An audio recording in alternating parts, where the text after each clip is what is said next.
you don't have to be unprepared. Peak Alerts sends you targeted emergency alerts in real time for the places that matter to you most, so you know what's happening and what to do next. Know first, act fast. That's the power of Peak Alerts.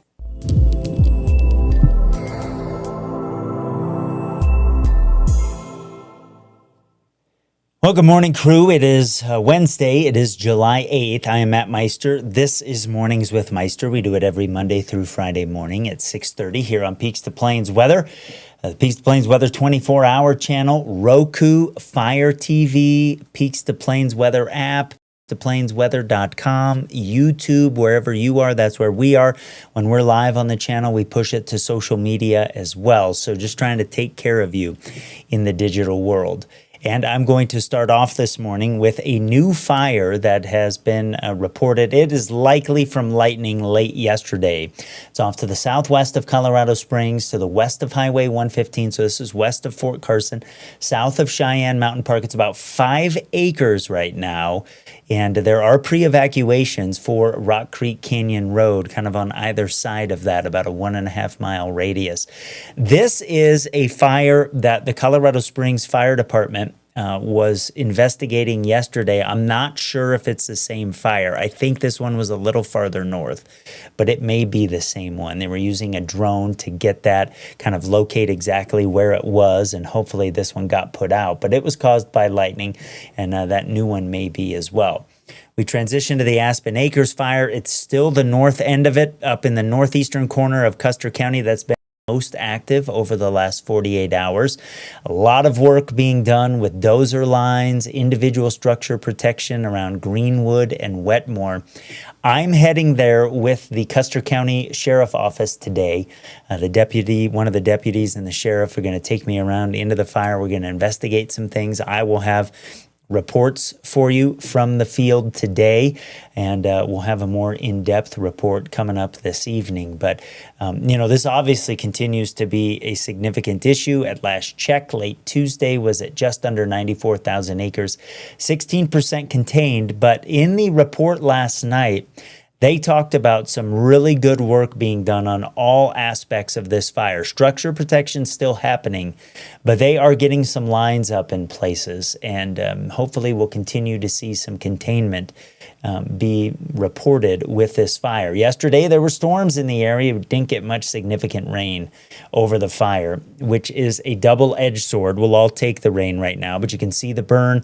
You can see where radar estimating rain. Did have some decent stuff just to the south of the burn on the southern end around Greenhorn Mountain. But there is a flash flood watch that's up today from noon until 8 o'clock. Now, I was part of a meeting that the Weather Service held yesterday about the risks associated with debris flows, mudslides, elevated flash flood concerns due to the burn. And there's not an ability right now to get in there and to adequately investigate that, which drainages are at highest risks, where the fire has burned hottest, and that sort of thing. So there are some unknowns. And so they're going to use a threshold of 1/4 inch of rain, either on about 3 sort of scans of the radar. If they see rain rates that are that high, they'll issue a flash flood warning. Or if over an hour the radar estimates that 1/4 inch has fallen, they will issue that as well. That would be in a case where the rain isn't falling as significantly. And this is to keep the crews that are fighting the fires, people that are still in their homes, that have chosen to stay and to fight the fires, to keep them, aware of the risks that happen after wildfires occur, and in this case, during a wildfire. So again, that's in effect from noon until 8 o'clock tonight. Now, the most likely window to catch storms over the fire today is between about 1 and 5 o'clock, and Skycast shows some of them in the area, and any of these storms today could put down 1/4 inch of rain. So it is certainly possible that a flash flood warning gets issued for the Aspen Acres fire area today. On peakstoplainsweather.com, on social media, and on the 24-hour channel, I have an interview that I did with Clint Skelly, who is the warning coordination meteorologist. We did that interview right after the meeting yesterday. Another thing that I have on YouTube, on our website, on social media, and I want to invite you to watch, is an interview that I did with John Christensen, who lives off to the northwest of Rye and stayed late last week to fight the Aspen Acre fire, moving through his family's their home, their ranch. They have 2 businesses in the area. It's a long conversation. It's an emotional conversation. I want you to find that. It's called Saving Brush Canyon Ranch. And it gives you an idea of how lives are being impacted, how important community is. Community came to help them to fight. He talks about some of his neighbors who don't have their homes and kind of what they need in the weeks ahead, and some community things that are already in the works to support each other. So find that. It's a really, really good conversation. All right, checking in with some of you here before we get to the short-term forecast. Cheryl says the cooler air feels wonderful this morning. I had the windows open as I was kind of getting ready. And Julie says it's a beautiful morning as well. And Corin says, good morning, Matt. Corin, good morning to you. Thanks for checking in with Peaks to Plains weather. I appreciate it. All right, so I want to transition now from just focusing kind of on the Aspen Acres fire to some of the other short-term issues that we've got in the forecast. And everything is being driven by the area of high pressure that we have off to our south. It did produce the thunderstorms yesterday. Some of us got some decent rain from some of those things. Obviously, we saw that the lightning associated with fires, even when it's raining, can cause us some issues, and that's something we're going to have to be aware of here for the next few days. But you see the clockwise flow that's rotating around this area of high pressure. And we're in a situation here where we are recycling moisture in the mid-levels of the atmosphere, but we also have some moisture at the surface. In fact, if I show you the dew points out there this morning, you can see that they are above 50 degrees, and that's kind of a magic number over southern Colorado. We've got 52 for Pueblo, and then out across the plains, we're in the 50s. But notice how the moisture has increased over the mountains as well. We're sitting in the 40s. That's good news, and that's because of this high pressure that we've got overhead that has produced some storms over the mountains for the last couple of days. So there's some moisture that's going to work across the region today. Ahead of it, we cook up the atmosphere enough that it might feel a little bit muggy to you, especially over the plains. The mountain valleys will be in the mid-80s. You go up every 1,000 feet, you lose about 5 degrees. Colorado Springs will be around 90. On the slopes of the fire will be in the low 90s on the wide scale for high temperatures. Obviously, in the fire, it'll be a little bit hotter than that where it's burning hot. But out over the plains, maybe some 100s. And here's how things play out today. We're quiet through the morning. We hit the early afternoon. Storms will develop over and near the mountains. And as storms move east and they can tap the low-level moisture, they will get stronger, not just today, but for the next couple of days as well. This is a similar evolution that you'll see here on Skycast. And so notice in the middle afternoon, they're getting stronger as they move away from the cities. And notice in the late part of the day, we've got some decent storms over southeastern Colorado, but one coming out of the Denver area and north of Kiowa being forecast by Skycast here at 5 o'clock. Is noticeably stronger. You see some whites there. That's probably the storm or storms of the day. They'll move off to the southeast, and those one could end up over our eastern plains north of Highway 50 as we head into tonight. Those could have some hail between an inch and a half in diameter with them. For the rest of the area, if you catch a severe thunderstorm warning today, it's probably for wind gusts around 60 miles per hour. And then everything kind of moves east into the evening. We're still watching that storm that came out of the Denver area, gradually decreasing as it moves toward Eads. And then in the late part of the evening, things are winding down. So that storm coming out of Denver and across the Palmer Divide will probably be the strongest one around here locally. A little bit farther off to the northeast, severe storms are a little more likely. If I take you into Thursday, we bring the area of severe weather risk a little bit farther to the southwest, and this will be our busiest day over southern Colorado. And some of the storms on Thursday could even have some hail with them. Again, most of the severe weather should be east of the Front Range, but again, the storms will form over and near the mountains. So you see that happening in the middle part of the day on Thursday, and then they roll east across the Front Range, and then they get stronger for the afternoon into the evening. For a lot of us over the plains, this is our best shot at rain this week on a widespread scale because I think the coverage of storms will be pretty good. and they'll have some water in them as well. Again, the risk of some hail, but by the late part of the evening, I think those are mainly into Kansas, and then we're quiet. High temps tomorrow, maybe a little bit cooler than today. Colorado Springs, I've got us in the mid 80s. I don't have 100s over the plains, mountain areas. We're not going to change too much. And then that'll be the case for Friday as well. And we might lose a few more degrees east of the mountains to wrap up the work week. That puts us in the low 90s over the plains, in the low 80s for Colorado Springs. Keep in mind, up across Teller County, up across the Palmer Divide, you'll be even cooler than that. Some of us maybe up around Palmer Lake staying in the 70s on Friday. And another day of some storms. Tell me if you've heard this before. They develop over and near the mountains.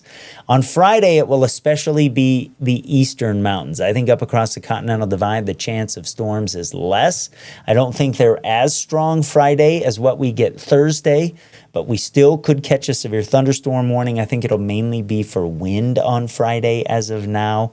That is something that we will watch for here over the next couple of days. So it's going to be busy.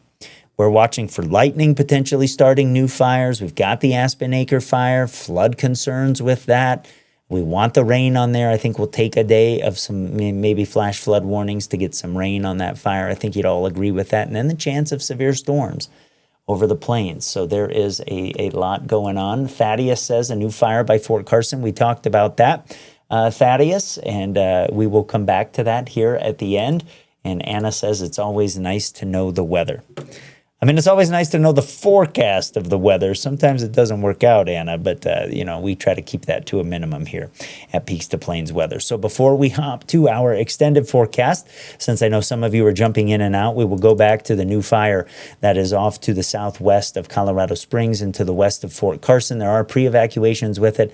It's to the south of Cheyenne Mountain Park, kind of up above Rock Creek Park, there to the west of Highway 115. And again, I'm not sure if it's this fire that the Colorado Springs Fire Department was watching yesterday. I think this one was just to the north of there, but there was lightning in the area, and obviously that caused us some issues. When we come back, we will talk about what our look is as we head through the weekend into next week, because we're in July here. We've got to watch where the monsoon is. This is Mornings with Meister. You are on Peaks to Plains Weather. Another attorney commercial with big promises? Millions of dollars, practicing law 24 hours a day, blah, blah, blah. Let's get rid of the smoke and mirrors. None of that really matters. What does matter? Having a medical doctor as your attorney. That matters. This is John May, General Manager of Petrale Roofing, up on another customer's roof doing a free 21-point inspection. If you'd like us to take a look at your roof, give us a call today, 719-375-8773. We'd be happy to take a look and see the condition of your roof. Petrale Roofing, we're a Diamond certified TAMCO installer, which means we can offer a industry-leading 25-year workmanship warranty to give you peace of mind in the storm. Call Petrale Roofing, 719-375-8773. Schedule your free inspection today. At Phil Long Ford Motor City, we've been around for 80 years. That's like 560 in dog years. To say thank you to our loyal customers, it's employee pricing for all. You pay what we pay. Our way of celebrating Colorado's 150th anniversary and America's 250th birthday. American value for American values. You pay what we pay. Right, boys? That's right. Only at the original Phil Long Ford store. I'm Catherine. And I'm Dewey, here with another WaterWise tip. During summer, do you know why we water up to 3 days a week? To make the Exactly. It builds deeper, stronger roots and makes your lawn more resilient. Also, use the cycle and soak method. Try shorter cycles with breaks in between to reduce runoff. And in spring or fall, you can water 1 or 2 days per week. Be WaterWise and your lawn will thrive. Now that's WaterWise. Learn more at csu.org/WaterWise.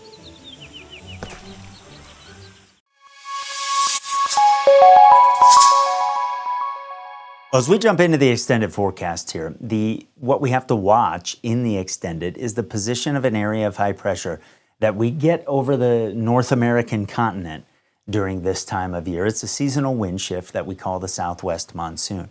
We've got this high that's been with us here, is going to bring us storms for the next couple of days like we already talked about. Over the weekend, though, this high starts to kind of build up to the north.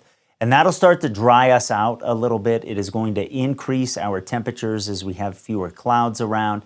and we get a warmer air mass from the deserts to start to work into the area. So let's talk about next week here, because we are going to begin it dry. And then as this high kind of parks over the middle part of the country, the moisture down to the south eventually is going to start working up the west side of this ridge. And you see that here as we head into the middle part of the week. We're getting it mainly off to our west. Now, eventually we get it into western Colorado, but it's a thicker plume here over Arizona, over Utah, over Nevada, all the way up into Idaho. And so we are going to stay dry until this high moves into a position where eventually we can maybe get that moisture closer to where we are. And if that happens, it's going to take until the late part of the week. Here's a look at Thursday into Friday, and I think it's mainly over the mountains. Now, we need water over the mountains in a really, really big way. Across the Front Range, it looks like we may be dry next week, and I think that'll be the case for the eastern plains as well. So as we look at the extended forecast here, I've got storms with us for the next couple of days. Then we dry it out starting on Saturday, and so we'll be in the 90s beyond that.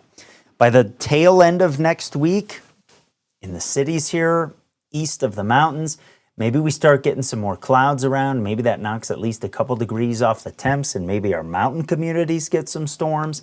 And certainly the high mountains of Colorado and the western slopes will start to get some storms. But over the weekend and through at least the middle part of next week, it looks like we get a pretty dry stretch across Colorado. And that is just going to dry us out more, make us more susceptible to fires when we do get those storms, and should put some of us around or maybe even above 100 over the eastern plains of Colorado. So that's how the forecast looks for Woodland Park and for Colorado Springs, for Pueblo, our major cities, and something that you can always get on our website, on our Peaks to Plains weather app, which is where I try to push everybody because we can give you a digital shoulder tap when something is happening in your area.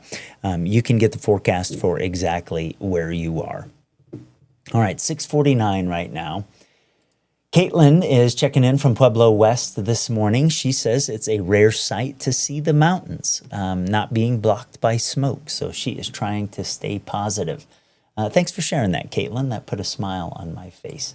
Jim asks, how are the drought conditions? Even with the rain, he feels like we are not getting enough. And you are right on, Jim. Let me show you where we sit right now across southern Colorado. That's one of the things I love about Peaks to Plains weather is I can just, take your questions and answer them. So everybody in southern Colorado is in official drought conditions. In and around the cities, into Teller County, we are not as deep into the drought as some of the other areas. But you can see here to the northeast of La Junta, in the southeast corner, the southern part of the Sangre de Cristos, where we are working the Aspen Acres fire, and then certainly over the central mountains of Colorado, the drought conditions are deeper. And I think those are just going to be exacerbated here over the next week or so. And so that is something to be aware of. It's why we're at such high fire risk, and something that we've got to continue to be aware of here.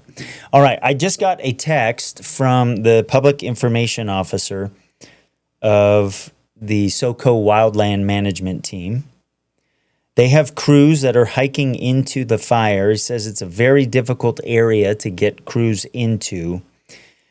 There's no real updates other than the small amount of information that you have shared. A helicopter's been ordered to assist, and we'll know a lot more soon. So we will keep an eye on that through the morning here. Obviously, that is something that, has everybody on alert here. And for those of you that are joining us, this is a fire off to the southwest of Colorado Springs, west of Fort Carson, up above Rock Creek Park. People that live on Rock Creek Canyon Road are under a pre-evacuation status here to the south of Cheyenne Mountain. And again, I'm not sure if this is that fire. Colorado Springs Fire Department had a drone up yesterday. There were a number of lightning strikes on Cheyenne Mountain yesterday, and they were trying to get up in there and get these things under control. There was a report of a fire in this area that is now out. So I think this is a different fire than the one being fought. But again, I can't guarantee that this morning. And so it's something we'll keep watching here on Peaks to Plains Weather. Crew, I am heading out to the Aspen Acres fire today. Heading out with the sheriff office in Custer County. And I'm honored to have been asked to go out there and check things out. I have a photographer that is going with me. I will do some live reports from the field. Mary's going to be in this afternoon. She will be watching flood risks. She'll be watching fires, potential new fire starts, and it's a busy day here. It's going to be busy the next couple of days. Therese is asking if Highway 115 is open. I checked CDOT before this. It is open. It is running. Jeff says the recording seems stuck.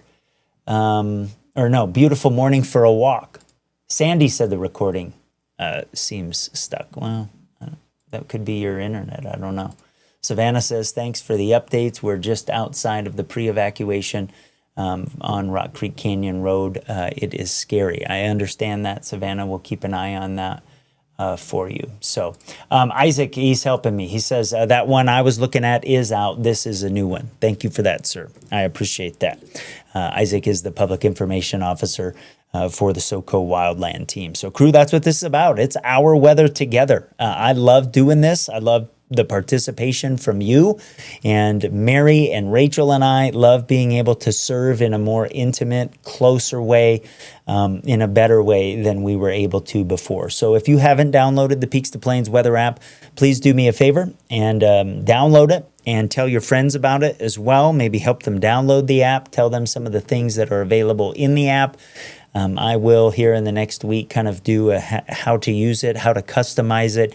You can do so. Sometimes we have some audio alerts from me that says like, hey, there's some lightning in your area.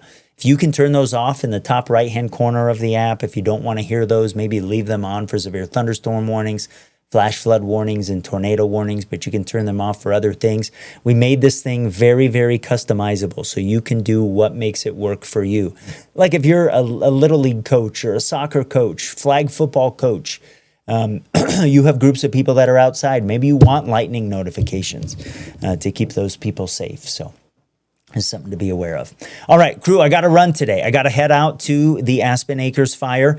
I've got updates up on the 24-hour channel in the Peaks to Plains weather app. Wherever you are, that's where we are. You are watching Mornings with Meister here on Peaks to Plains weather. Have a blessed day. It's time to get outside and celebrate the places that help us play, breathe, gather, and recharge. July is National Park and Recreation Month, and we're shining a spotlight on the power of the city's parks, recreation, and cultural services. Join the fun with an outdoor movie and silent disco at Hillside Community Center on July 17th. Then keep the good vibes going with music in the park on July 24th at Pinion Valley Park. Visit coloradosprings.gov to learn more.